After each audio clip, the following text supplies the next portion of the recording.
ॐ श्रीगणेशाय नमः। ॐ श्री उमामहेश्वराय नमः। ॐ श्री नर्मदेश्वर महादेवाय नमः। बोलिए श्री गौरी शंकर की जय। आप सभी का राम दर्शन चैनल में हार्दिक स्वागत है। आज हम सभी श्रवण करने वाले हैं श्री महाशिवरात्रि व्रत की महिमा। आइए भगवान श्री गौरी शंकर को प्रणाम करते हुए उनके इस पावन पर्व महाशिवरात्रि के पवित्र अवसर पर भगवान श्री महादेव जी के इस अद्भुत व्रत की सुंदर महिमा को सुनते हैं कि किस प्रकार एक भील जो अनजान था इस व्रत के प्रभाव से और इस व्रत से, लेकिन अनजाने में भी उसके व्रत का फल जो उसने प्राप्त किया उससे उसका जीवन सफल हुआ। आइए इस पवित्र कथा को चित्त लगा करके श्रवण करें। यह कथा श्री शिव पुराण में सूत जी के द्वारा कही गई है। जब ऋषि लोग पूछते हैं कि हे सूत जी, पूर्व काल में किसने इस व्रत का किया है और अनजान में भी अगर कोई विधि विधान से भी इस व्रत को न कर पाए, अनजान में भी इस व्रत का पालन करने मात्र से कौन सा फल प्राप्त होता है। अब सूत जी ने भगवान श्री गौरी शंकर को प्रणाम करते हुए इस व्रत की महिमा को कहना प्रारंभ किया। कहा कि हे ऋषियों, तुमने बड़ी अच्छी बात पूछी है, ध्यान लगा करके श्रवण करो। इसके विषय में एक बड़ा ही सुंदर प्राचीन इतिहास सुनाता हूँ। एक निषाद था, उस निषाद का बड़ा ही प्राचीन इतिहास है। पहले की बात है कि किसी वन में एक भील रहता था जिसका नाम था गुरुद्र है। उसका कुटुंब बड़ा था तथा वह बलवान होने और क्रूर स्वभाव का होने के साथ ही क्रूरतापूर्ण कर्मों में तत्पर रहता था। प्रतिदिन वन में जाकर के मृगों को मारता, नाना प्रकार की चोरियां करता था। उसने बचपन से कभी कोई शुभ कर्म नहीं किया था। इस प्रकार वन में रहते हुए दुरात्मा भील का बहुत समय व्यतीत हो गया। तदनंतर एक दिन बड़ी ही सुंदर शुभकारक शिवरात्रि आई, महाशिवरात्रि। किंतु वह दुरात्मा घने जंगल में निवास करने वाला था, इसलिए इस व्रत को जानता नहीं था। और उस दिन भी उस भील के माता पिता और पत्नी ने भूख से पीड़ित होकर उससे याचना की कि हे वनेचर्य, हमें कुछ खाने को दो। अब जैसे ही याचना की तो तुरंत धनुष बाण लेकर के चल दिया और मृगों के शिकार के लिए सारे वन में घूमने लगा।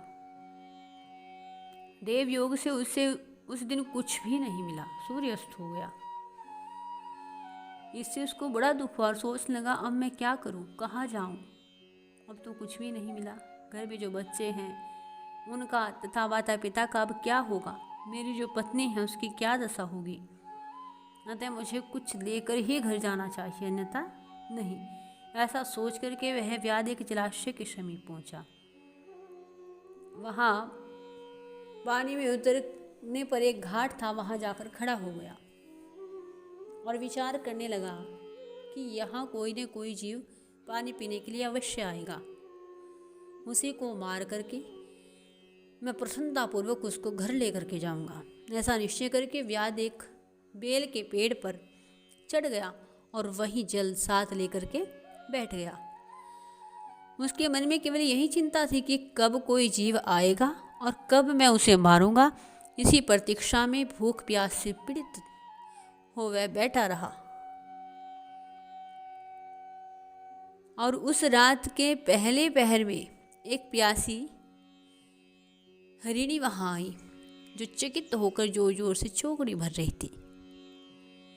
उस मर्गी को देख करके व्याध को बड़ा हर्ष हुआ। उसने तुरंत ही वध करने के लिए अपने धनुष पर एक बाण का संधान किया और ऐसा करते समय उसके हाथ के धक्के से थोड़ा सा जल और बिल्वपत्र नीचे गिर पड़े और उस पेड़ के नीचे शिवलिंग था। उक्त जल और विलोपत्र से श्री शिव के प्रथम पहर की पूजा संपन्न हो गई। अब उस पूजा के माहात्म्य से उस व्याध का बहुत सा पाप तत्काल नष्ट हो गया।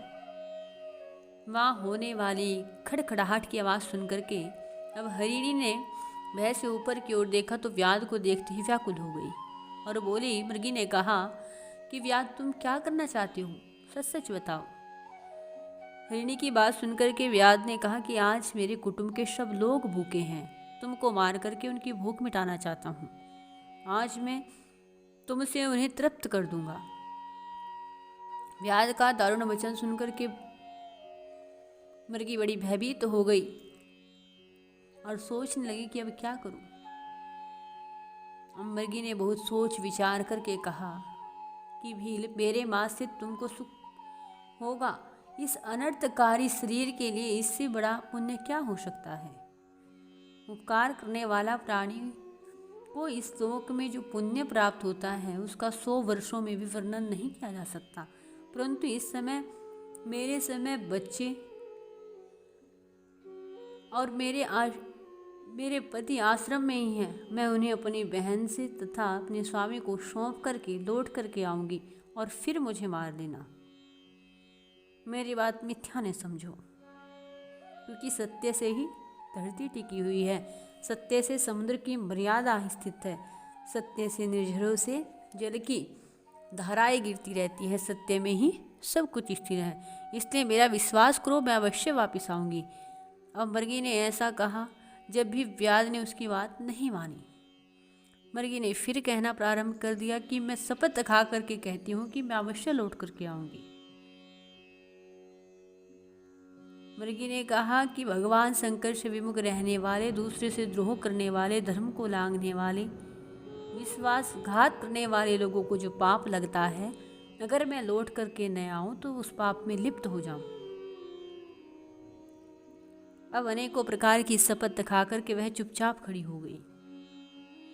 व्याध ने उस पर विश्वास किया और कहा, अच्छा तुम अपने घर जाओ। तब वह मृगी बड़े हर्ष के साथ पानी पी करके आश्रम में लौट आई और इतने में ही रात का वह पहला पहर व्याध के जागते ही जागते बीत गया। तब वह हिरणी जिसकी वह बात कर रही थी, पहले वाली मृगी, उसकी बहन आई उसकी राह देखते देखते, और उसे देख करके भी जैसे वह हिरणी जल पीने के लिए आई तो व्याध ने तुरंत अपना बाण कस लिया और ऐसा करते समय पहले की भांति जब इस हिरणी की बहन आई थी उस समय भी व्याध से वह जल और विल्व पत्र भगवान शिव पर अर्पित हो गए थे। तो अब की बार भी ऐसा ही हुआ। जैसे ही उसने बाण कसा तो भगवान श्री महादेव के ऊपर जल और विल्व पत्र गिरे। उसके द्वारा भगवान महादेव की दूसरे पहर की पूजा भी संपन्न हो गई। यद्यपि यह प्रसंग वश हुई तो भी व्याध के लिए सुखदायिनी हो गई। अब मृगी उसे बाण खींचते देख करके कहने लगी, वनेश्वरी है क्या करते हो। अब व्याध ने पूर्ववत उत्तर दिया कि मेरे कुटुंब के लोग बहुत भूखे हैं, तुम्हें मार करके उन्हें तृप्त करूँगा। सुनकर के मृगी ने कहा, व्याध मेरी बात सुनो, मैं धन्य हूँ, मेरा देह धारण करना सफल हो गया, क्योंकि मेरे शरीर से किसी का उपकार हो जाए इससे बड़ा पुण्य क्या है। एक बार मैं मेरे घर में छोटे छोटे बच्चे हैं, उन्हें जाकर के अपने स्वामी को सौंप दो, फिर लौट करके आऊँगी। अब व्याध बोला, तुम्हारी बात पर मुझे विश्वास नहीं, मैं तुझे मारूंगा, इसमें कोई संशय नहीं है। अब वह हिरणी जो पहली हिरणी आई थी उसकी बहन थी यह, उसने शपथ खा करके भगवान श्री विष्णु की शपथ खा करके कहा कि व्याध जो कुछ मैं कहती हूँ उसे सुनो, यदि मैं लौट करके न आऊँ तो मेरा सारा पुण्य, तो मैं अपना सारा पुण्य हार जाऊँ, मेरा सारा पुण्य व्यर्थ हो जाए। क्योंकि जो वचन देकर कोई उससे पलट जाता है वह अपने पुण्य को हार जाता है। और ऐसे लोगों को जो पाप लगता है वह मुझे लगे यदि मैं लौट करके न आऊँ। अब उसके ऐसा कहने पर व्याध ने उस मृगी से कहा, जाओ अमृगी जल पीकर के हर्षपूर्वक अपने आश्रम में आई और इतने में ही रात्रि का दूसरा पहर भी व्याध ने जागते जागते ही व्यतीत कर लिया। अब इसी समय तीसरा पहर प्रारंभ हुआ। मृगे के लौटने में विलंब हुआ देख करके व्याध उसकी खोज करने लगा। इतने में ही उसने जल के मार्ग में एक हिरण को देखा, बड़ा हष्टपुष्ट था। उसे देख करके वनेचरे को बड़ा हर्ष हुआ और वह धनुष पर बाण लेकर के उसे मारने के लिए उद्यत हो गया। ऐसा करते समय उसके प्रारब्धवश कुछ जल और विल्वपत्र शिवलिंग पर गिर पड़े। मुझसे उसके सौभाग्य से भगवान श्री शिव के तीसरे पहर की पूजा भी संपन्न हो गई। इस तरह भगवान ने मुझ पर अपनी दया दिखाई। पत्तों के गिरने आदि का शब्द सुनकर के उस मृग ने व्याध की ओर देखा और पूछा कि तुम क्या करते हो? व्याध ने उत्तर दिया, मैं कुटुंब को भोजन देने के लिए तुम्हारा वध करूंगा। अब व्याध की बात सुनकर के हरिण के मन में बड़ा हर्ष हुआ और तुरंत ही उसने व्याध से कहा कि मैं धन्य हूँ, मेरा हष्टपुष्ट होना सफल हो गया, क्योंकि इससे मेरे शरीर से इतने लोगों की तृप्ति जो होगी। जिसका शरीर परोपकार के काम नहीं आता उसका सब कुछ व्यर्थ चला जाता है। जो सामर्थ्य रहते हुए भी किसी का उपकार नहीं करता वह सामर्थ्यवान होकर के भी व्यर्थ है। परंतु एक बार मुझे जाने दो, मैं अपने बालकों को उनकी माताओं के हाथ में सौंप करके और उनको धीरज बधा करके यहाँ लौट करके आऊँगा। उसके ऐसा कहने पर व्याध मन ही मन बड़ा विस्मित हुआ। उसका हृदय कुछ शुद्ध सा हो गया था। उसके सारे पाप पुंज नष्ट हो चुके थे। उसने कहा कि जो जो यहाँ आए वे सब तुम्हारी ही तरह बातें बना करके चले गए, परंतु वे अभी तक यहाँ नहीं लौटे। मृग, तुम भी इस संकट के समय में हो, इसलिए झूठ बोल करके यहाँ से चले जाओगे। फिर आज मेरा जीवन निर्वाह कैसे होगा? मृग बोला कि व्याध, मैं जो कुछ कहता हूँ उसे ध्यान से सुनो। मेरी सत्य प्रतिज्ञा है कि मैं अवश्य लौट करके आऊँगा। सारा चराचर ब्रह्मांड सत्य से ही टिका हुआ है। शिवरात्रि के पर्व पर भोजन करने से जो पाप लगता है वह मुझे लगे अगर मैं लौट करके न आऊँ। अब सूर्य जी कहने लगे कि हे ऋषि, उसकी बात सुन करके व्याध ने कहा कि जाओ शीघ्र लौट करके आना। अब व्याध के ऐसा कहने पर मृग पानी पी करके चला गया। अब वे सब अपने आश्रम पर मिले। तीनों ही प्रतिज्ञा बंद हो चुके थे। आपस में एक दूसरे के वृत्तांत को भली भांति सुन करके सत्य के पास से बने होने के कारण सबने निश्चय किया कि वहाँ अवश्य जाना चाहिए, क्योंकि हम तीनों ने वहाँ जाकर के प्रतिज्ञा की है। पहली हिरणी आई, फिर दूसरी उस हिरणी की बहन आई और तीसरा उनका पति आया। हिरण आया। तीनों ने निश्चय कर लिया कि अब तो हम जाकर के रहेंगे। अब उनमें से जो सबसे बड़ी मृगी थी उसने कहा कि मैं जाती हूँ, आप दोनों यहीं रहे। छोटी ने कहा कि मैं जाऊंगी, आप दोनों यहीं रहे। अब हिरण ने कहा कि मैं जाऊंगा, आप दोनों यहाँ रहकर बच्चों का पालन पोषण करें। अब तीनों के तीनों अपनी प्रतिज्ञा निभाना चाहते थे, तो उन सब ने अपने बच्चों को संतावना देकर उन्हें पड़ोसियों के हाथ में सौंप दिया और स्वयं शीघ्र ही उस स्थान की ओर प्रस्थान किया जहाँ वो व्याध बैठा हुआ उनकी प्रतीक्षा कर रहा था। अब उन्हें जाते देख करके वे सब के सब जो उनके बच्चे थे पीछे पीछे चल दिए। उन्होंने निश्चय किया कि माता पिता की जो गति होगी वही हमारी भी होगी। उन सबको एक साथ आया देख करके व्याध बड़ा हर्षित हुआ। उसने धनुष पर बाण रखा और उस समय पुनः जल और विल्वपत्र शिव के ऊपर, भगवान श्री शिव के ऊपर गिरे, क्योंकि जैसे ही वह बाण कसता तो वह जो घड़ा जल का भर के रखा हुआ था उससे वह घड़े से जल की कुछ बूंदें नीचे रखे शिवलिंग पर गिर जाती थी और हिलने से बिल्व पत्र गिर जाते थे। जैसे ही पेड़ हिलता था तो बिल्व पत्र भगवान महादेव को अर्पित हो जाते थे और ऐसा करने से उसके चौथे पहर की भी पूजा संपन्न हो गई। उस समय व्याध का सारा पाप नष्ट हो गया था।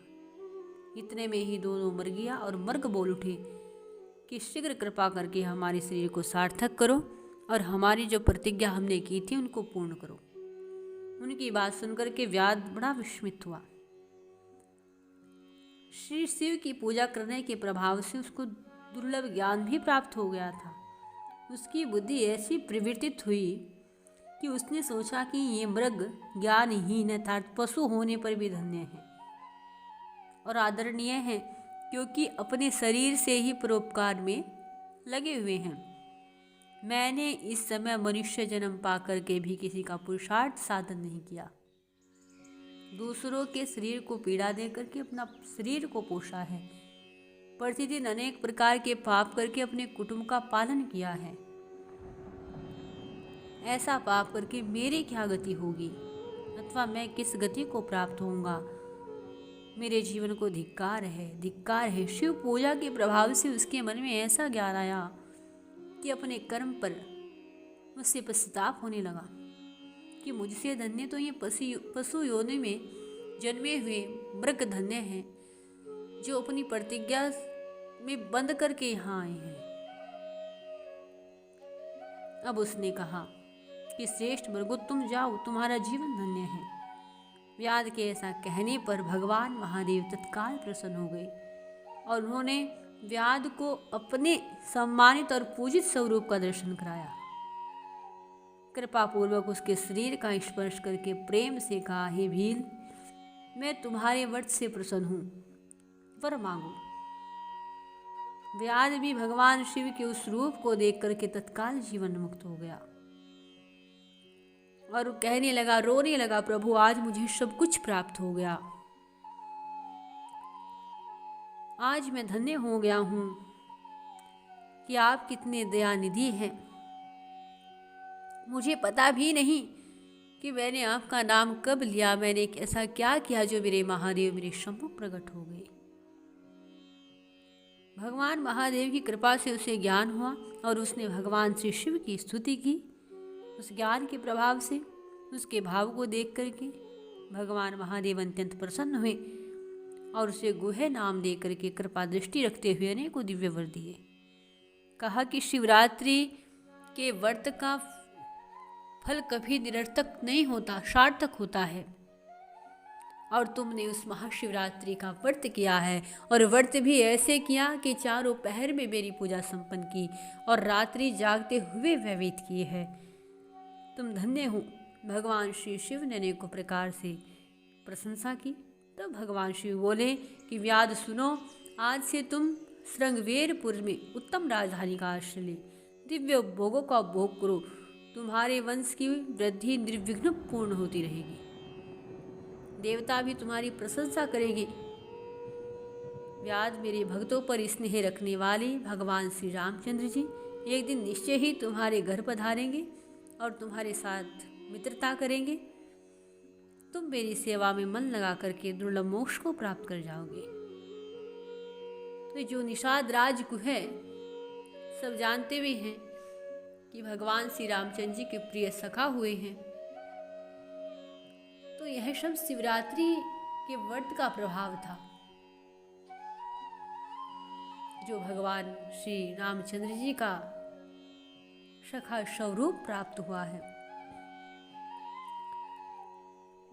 अब भगवान श्री महादेव जी ने अनेकों वर दे करके अंतर्ध्यान हो गई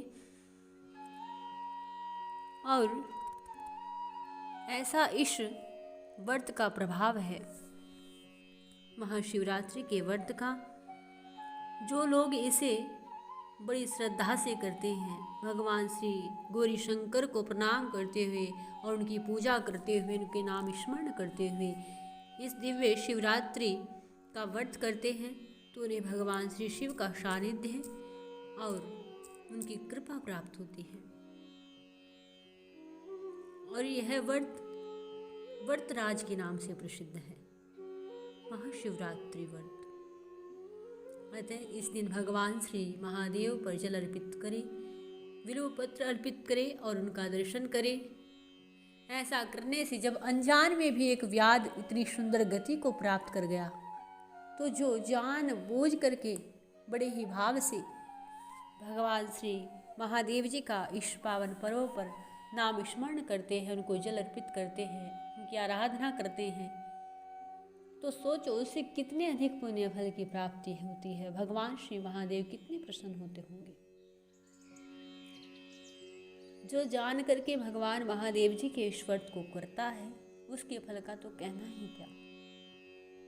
ऐसा अद्भुत यह महाशिवरात्रि का व्रत है। आप सभी को पुनः महाशिवरात्रि के इस पर्व की बहुत बहुत बधाई। बोलिए श्री गौरी शंकर की जय।